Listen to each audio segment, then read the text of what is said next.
Hi, beautiful friends. Welcome back. It's day 2 of the most amazing, wonderful Rise Above the Story Challenge. And I'm so glad that you're here because today's topic is super important. And I think it affects, maybe all of us. It's huge. It's body image. The stories we tell ourselves about our bodies and the food we eat. So this is a big one, a powerful one. And I think that a lot of this stuff, this misconception we get, of course, a lot of it comes from the way that we were raised and what was modeled to us. But it also comes from, even as grown women, I feel like we're affected by what's on social media, what's on TV, what's in magazines, what's in movies. This fake, false perception of what is considered beautiful. And then we all get stuck in this cycle where no matter what happens, no matter what we do, we feel like we're too thin, we're too fat, we're overweight, we're too curvy, we're not curvy enough, our boobs are too big, our boobs are too small, and don't even get me started on aging. Okay, maybe just for a couple seconds. Why is it that men can get gray hair and men can get wrinkles and they're distinguished, but women get gray hair or show off their gray hair walking around, and somehow on social, it gets all hell breaks loose. Drives me crazy. Okay, anyway, I digress. So what I want to get into is this deep topic about body image, and I feel like the best way to get us started is I want to share my story about food and how it evolved over the years. So when I was 12 and my father went to prison, I spent those tween years in really deep poverty. And food was absolutely a scarcity. There were many, many, many nights that I went to bed hungry. I would scrounge around for change. I would ask strangers for money. I would go to the store and buy what I could to feed my family. It was really, really hard. And it set up in me this notion about food and the scarcity of it. And I also felt like what was available to me with the limited amount of money we had was not the healthiest food. So then a few years later, as money became less of an issue, I remember so vividly my mother being on a diet. My mother was always on a diet. And again, not to put this on her, but she is the structure in which I developed my relationship with food in one way or another.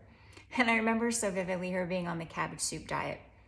And that's what I would have for dinner because, it was what she made. So that's what I had. And it was terrible. So if you haven't ever had that cabbage soup, don't try it. It's disgusting.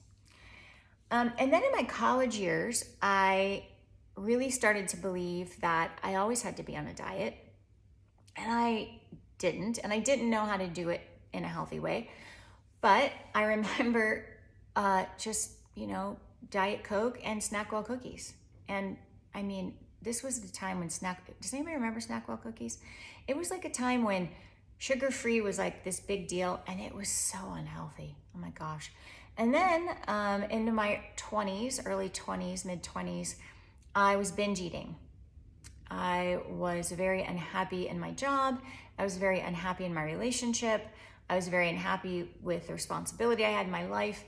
And I would binge eat cupcakes, donuts, you name it. It was a terrible, terrible, scary time for me. And then, as fortune would have it, I met a remarkable, amazing, brilliant woman who taught me so much about food. And this was a time before really, healthy eating, unprocessed food, eating clean, organic. Before all that was even a big deal or even mainstream.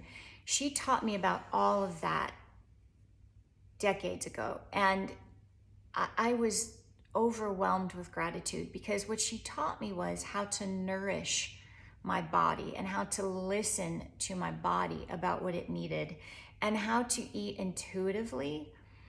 And I am still so unbelievably grateful to her. I think about her so often and send her my heart full of love and gratitude for what she taught me, because what she instilled in me besides that knowledge was this passion to know everything I could about health and wellness and good eating. And so every time I go online or I read a book or I learn something new about nutrition, I thank her because she really gave me this deep love and appreciation for it.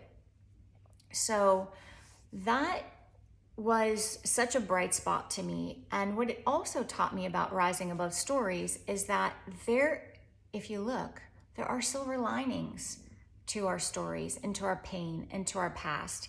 Definite silver linings. Had I not been going through what I was going through and had that misconception and told myself those false stories, I wouldn't have been so attracted to her and her mission and what she had to teach me.